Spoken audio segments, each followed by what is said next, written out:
नमस्कार। तो आज के इस विशेष विश्लेषण में हम कर्ज यानी डेट के उस विशाल और उलझे हुए तंत्र को समझने वाले हैं जो सच में इस दुनिया को चलाता है। देखिए, कर्ज सिर्फ बैलेंस शीट पर लिखे कुछ आंकड़े नहीं हैं, राइट? ये एक ऐसा टूल है जिससे रातों रात कॉर्पोरेट साम्राज्य खड़े हो जाते हैं, और अगर जरा सी भी चूक हुई तो बड़े बड़े देश भी घुटनों पर आ जाते हैं। तो आज हम कॉर्पोरेट दुनिया से लेकर इंटरनेशनल जियोपॉलिटिक्स तक डेट के इसी गेम को डिकोड करेंगे। चलिए सीधे गहराई में उतरते हैं।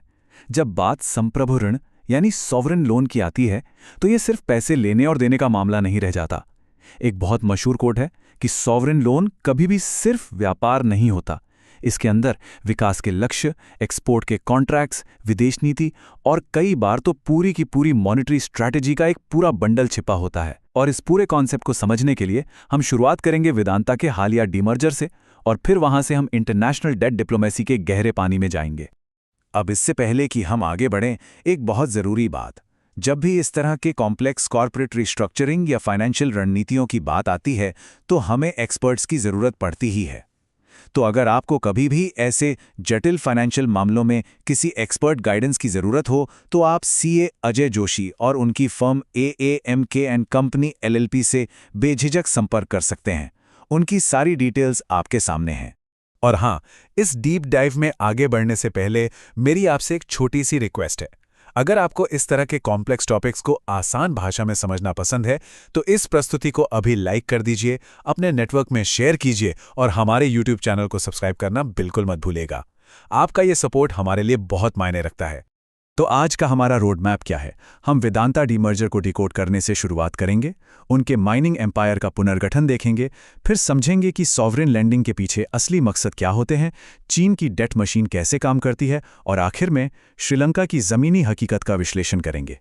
तो चलिए, सबसे पहले डिकोड करते हैं वेदांता के इस ऐतिहासिक डीमर्जर को।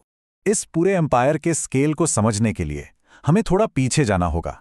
साल 1976, जब 19 साल के अनिल अग्रवाल ने सिर्फ स्क्रैप मेटल के व्यापार से अपनी शुरुआत की थी। वहां से लेकर 2003 में लंदन स्टॉक एक्सचेंज में उनके उस ऐतिहासिक IPO तक का सफर वाकई कमाल का रहा है। उसी IPO के फंड से उन्होंने दुनिया भर में बड़े बड़े एक्विजिशंस किए। लेकिन फास्ट फॉरवर्ड टू 2024, 2 दशकों तक इतनी मेहनत से बनाए गए इस विशाल साम्राज्य को, वेदांता लिमिटेड को, अब 5 अलग अलग कंपनीज में बांटा जा रहा है। सवाल यह है कि आखिर ऐसा क्यों हुआ? तो इसका सबसे बड़ा कारण है ये एक बहुत ही भारी भरकम नंबर, $5.5 बिलियन का कर्ज। जब केयर्न इंडिया का एक्विजिशन हुआ था तब जो कर्ज लिया गया वो पेरेंट कंपनी वेदांता रिसोर्सेज के लिए सचमुच गले की भांस बन गया। इसी भारी कर्ज की वजह से मूडीज ने उनकी रेटिंग घटा की, और सच कहूं तो इसी प्रेशर ने कंपनी को डीमर्जर का ये बड़ा कदम उठाने पर मजबूर कर दिया। अब देखते हैं कि इस माइनिंग एम्पायर का ये जो पुनर्गठन हो रहा है, इसके पीछे की फाइनेंशियल मैकेनिक्स क्या है। पेरेंट कंपनी के इस भारी कर्ज को बहुत ही स्मार्ट तरीके से नई सब्सिडियरीज यानी सहायक कंपनियों की बैलेंस शीट पर शिफ्ट किया गया है। और ध्यान दीजिए, ये कोई रैंडम बंटवारा नहीं है। कर्ज को बिल्कुल उनकी कैश जनरेट करने की कैपेसिटी के हिसाब से बांटा गया है। जैसे कि वेदांता एल्यूमिनियम, इन्होंने सबसे बड़ा हिस्सा उठाया है, लगभग $3.5 बिलियन का। क्यों? क्योंकि इनका कैश फ्लो सबसे स्ट्रांग है। अब आप सोच रहे होंगे कि एल्यूमिनियम के ही सिर पर इतना बड़ा बोझ क्यों? तो जरा इन नंबर्स पर गौर कीजिए।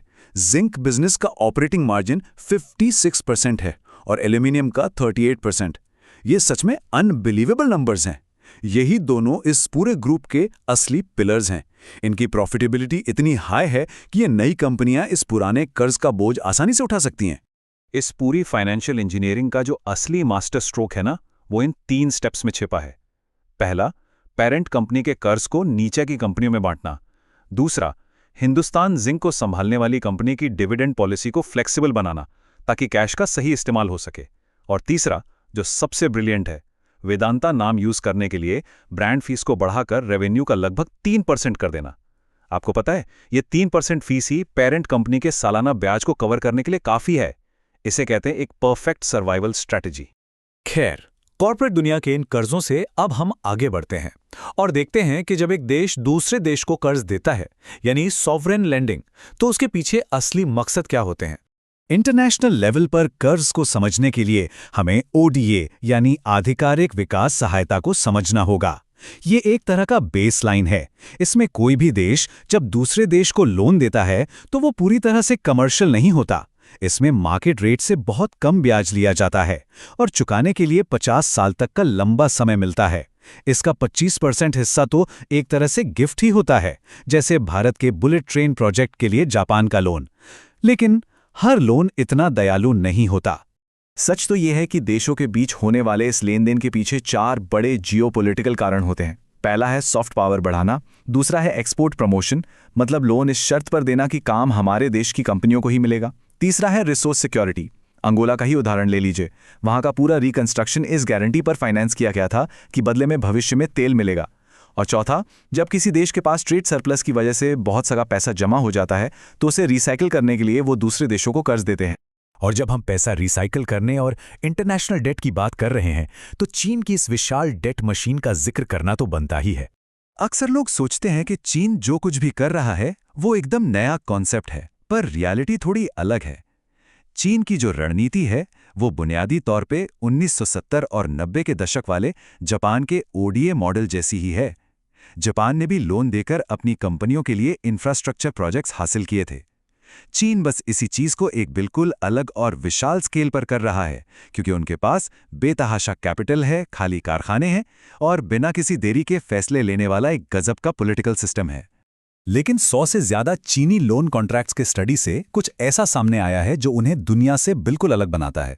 इनके कॉन्ट्रैक्ट्स में 3 बड़ी बातें होती हैं। पहला, एकदम सख्त कॉन्फिडेंशियलिटी, मतलब लोन की शर्तें सीक्रेट रहेंगी। दूसरा, ऐसे एस्क्रो अकाउंट्स जिन पर सीधा चीन का कंट्रोल होता है। और तीसरा, वो क्लॉज जो ये तय करते हैं कि अगर सामने वाला देश डिफॉल्ट करता है तो चीन बाकी दुनिया के लेंडर्स के साथ किसी भी कलेक्टिव रीस्ट्रक्चरिंग का हिस्सा नहीं बनेगा। आसान शब्दों में कहूं तो ये पूरा सिस्टम इस तरह डिजाइन है कि मुश्किल वक्त में सबसे पहले चीन का पैसा सुरक्षित रहे।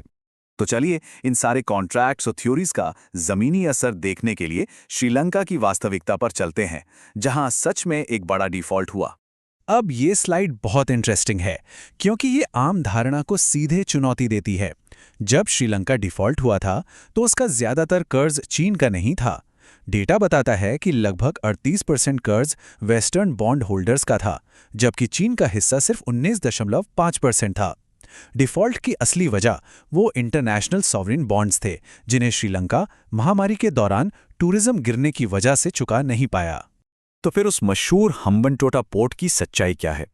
अक्सर ये नैरेटिव सेट किया जाता है कि कर्ज ना चुकाने पर चीन ने पोर्ट पर कब्जा कर लिया, पर असलियत यह है कि वो पोर्ट श्रीलंका के लिए रेवेन्यू नहीं बना पा रहा था। तो श्रीलंका ने खुद डॉलर्स जुटाने के लिए उसे $1.12 बिलियन में 99 साल की लीज पर दिया। पोर्ट को किसी गारंटी या कोलैटरल के तौर पर जब्त नहीं किया गया था। इनफैक्ट वो ओरिजिनल चीनी कर्ज आज भी श्रीलंका की बैलेंस शीट पर मौजूद है। हाँ, ये जरूर है कि चीन के उन सीक्रेट और जटिल कॉन्ट्रैक्ट्स ने श्रीलंका के इस डेट क्राइसिस को सुलझाने की प्रोसेस को बहुत धीमा और मुश्किल बना दिया। तो देखिए, हमने इस विश्लेषण में क्या समझा, कैसे वेदांता जैसे विशाल कॉर्पोरेट अपने आप को बचाने के लिए अपने कर्जों को रीस्ट्रक्चर करते हैं और कैसे देशों के बीच का कर्ज इस ग्लोबल फाइनेंशियल सिस्टम की पाइपलाइन बन चुका है। लेकिन इन सब के बीच एक बहुत ही गहरा सवाल उठता है। जब कर्ज चुकाने का वक्त आता है तो असली पावर किसके हाथ में होती है? क्या वो पावर पैसे देने वाले के पास होती है या उस कॉन्ट्रैक्ट के पन्नों में छिपी होती है जो सारे नियम तय करता है? इस सवाल पर जरूर सोचिएगा। आज के इस विश्लेषण में हमारे साथ जुड़ने के लिए बहुत बहुत धन्यवाद। आगे भी ऐसे ही डीप डाइव्स के लिए हमारे साथ बने रहें।